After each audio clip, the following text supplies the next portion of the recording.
Cleveland glows in firelight as rain begins to fall. The narration wonders how a city burned its own refuge to make the killings stop. A single question hovers over the smoke. Did the flames end a spree, or just light the path for a phantom to walk away? Night opens on train tracks, fog pooling low, a rusted bridge above Kingsbury Run casting ribs of shadow across the ravine.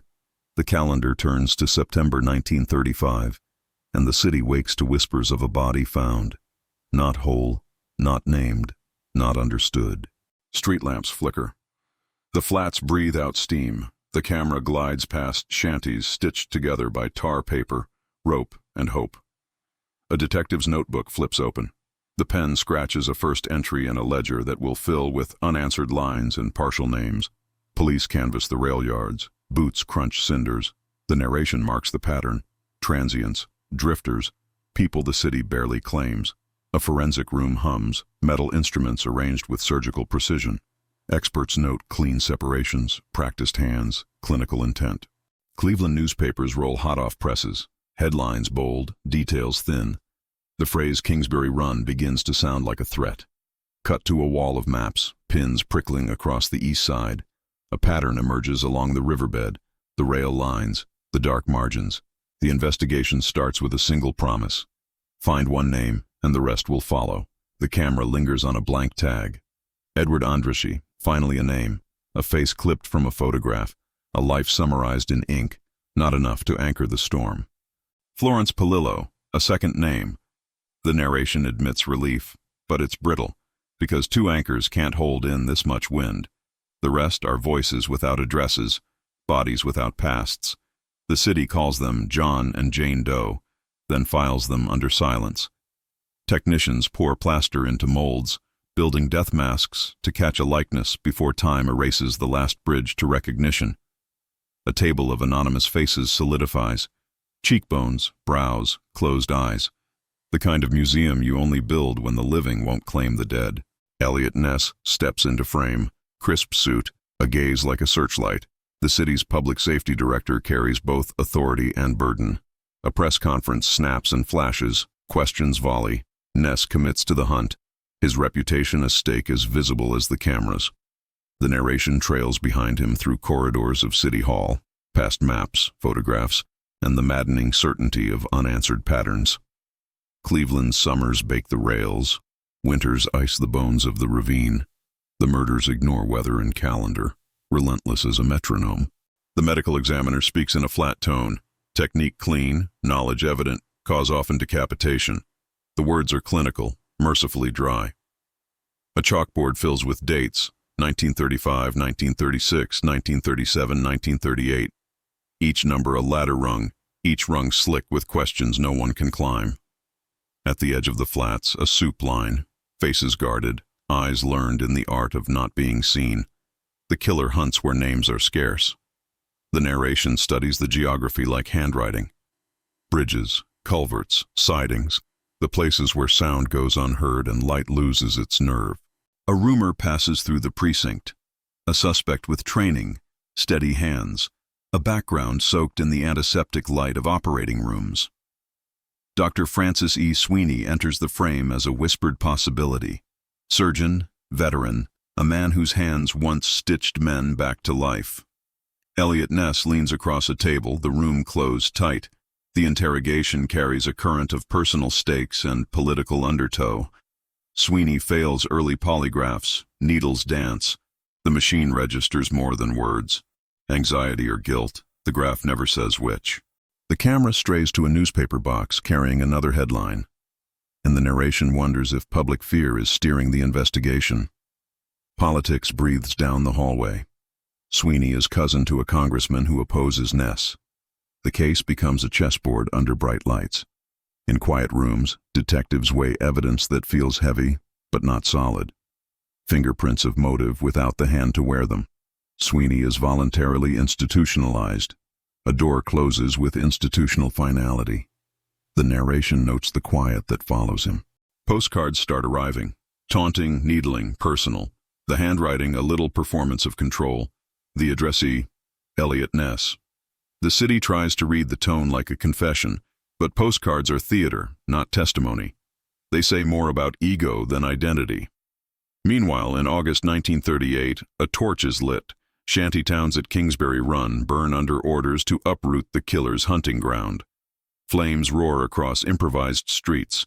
Shadows run. The heat rattles glass.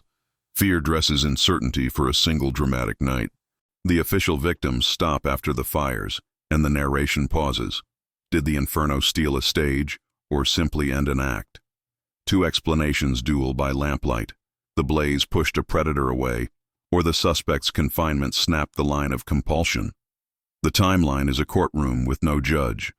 Both events in 1938, both plausible endings to a case allergic to closure. The flats exhale a slow breath. Patrol routes shorten. Headlines cool. The city wants quiet so badly it mistakes silence for proof. Investigators replay the methods. Precision cuts suggesting training, a confidence with anatomy, a patience that reads like ritual. The narration refuses ritual as an answer. It prefers geography and opportunity, the way the killer chose places where night could do paperwork for him. In a small back room, the death masks gather a thin skin of dust. A janitor wipes one clean, and the face almost seems to inhale. Ness merges resolve with exhaustion. Interviews blur. He works between pressure and duty, between the public stage and the private reckoning. The case's edges fray. Without direct evidence, suspicion is a coat that keeps a man warm but never fits well enough for court. Doctors raise eyebrows in closed meetings. Did the technical skill prove a doctor's hand? Or could a butcher, an orderly, a soldier learn the craft? A veteran's hospital corridor stretches long. The narration lingers on the idea that some trauma teaches precision the way survival teaches speed. Descriptions remain clinical, the only merciful choice. Every time we talk about method, we choose not to inventory horror in detail. A map overlay shows rail schedules, how freight moves like tidewater. The killer used the city's own arteries as an escape plan. The public craves a singular face. The case offers many. Vagrant, veteran, medical man, traveling laborer. Each could wear the outline. Sweeney, as suspect, holds the spotlight most firmly because skills intersect with opportunity. But skill is not proof, and theater is not truth. Letters to Ness continue from behind institutional walls. The handwriting enjoys itself. The narration notes that mockery is often a substitute for admission. If the letters are genuine, the author wants ownership. If they're a hoax, they're another layer of fog, crafted for attention. Investigators revisit the earliest scenes. They look for missed threads, the kind you only see when you know what fabric you're looking at. Patterns emerge in disposal sites, near bridges, gullies, and drainage, places where water edits crime scenes, where visibility is short-lived by design. The narration turns to motive but finds only silence. Need, rage, thrill, each is a word that looks big in print and small in court. The timeline remains the anchor, 1935 to 1938, 7 men, 5 women, most without names, 2 identified, 10 remembered as likenesses in plaster. The medical examiner's reports are read like weather logs, clinical observations, repeating conditions, an atmospheric pattern without a clean pressure drop. Eliot Ness, years later, carries the case like a scar under the collar. The city remembers both his raids and his bonfires. The August fires still divide opinion.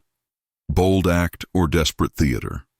Decisive policing or a dangerous erasure of the dispossessed.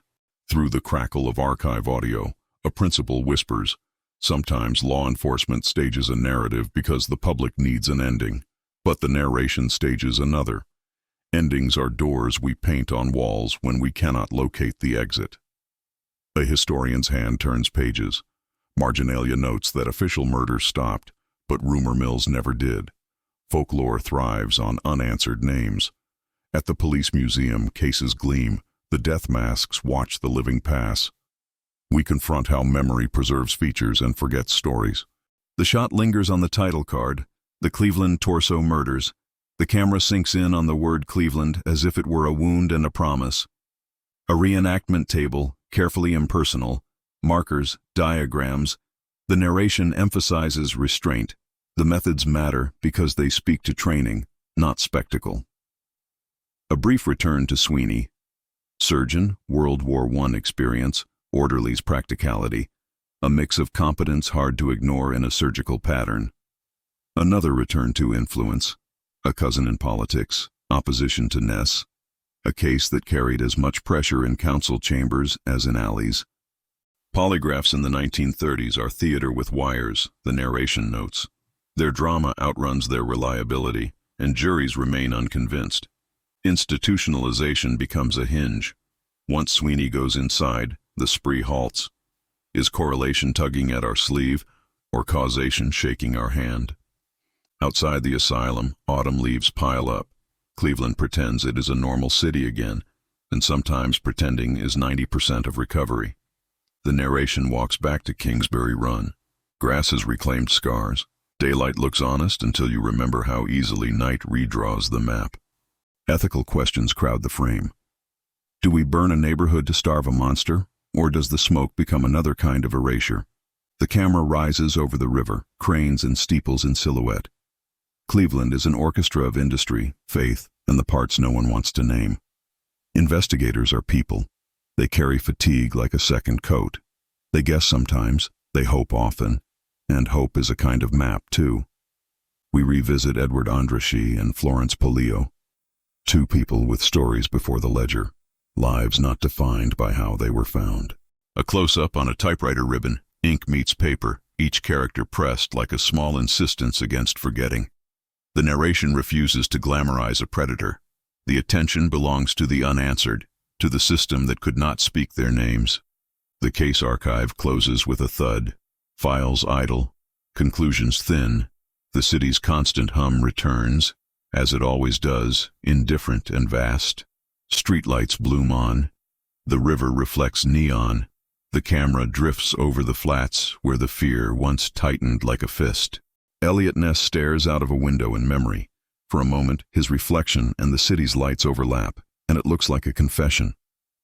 The screen holds on the death masks one last time, faces serene, not accusatory. It is the living who carry the unease. A final hallway shot, footsteps receding, a door ajar at the end. Unanswered cases don't close, they just learn how to sleep. And as the lights dim, the narration asks the question Cleveland never answered outright. Did fire end a killer, or only hide his footprints?